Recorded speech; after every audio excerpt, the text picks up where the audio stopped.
May itim na naman siya guys. Kaya linisan natin. Kasi papalitan ko siya dun sa binili ko na kwintas.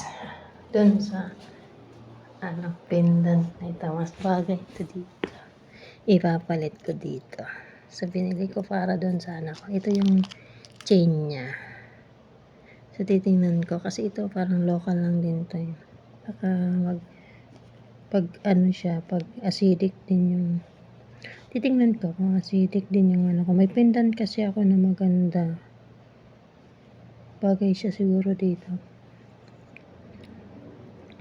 Nalagay ko siya dito. Linisan muna natin guys. Kasi nangitim. Ginagamit ko kasi siya. So linisan ulit natin. Kumintab.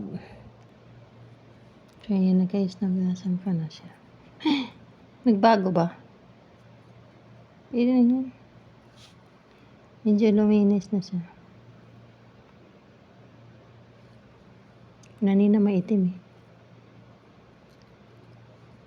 Ayan.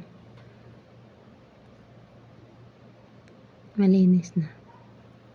Acidic talaga siguro talaga ako nangingitim kanina. Kumikinang-kinang, no? Ang kulit to, di ba? Kumikinang siya. Akala mo naman totoo. Reflection lang siguro siya.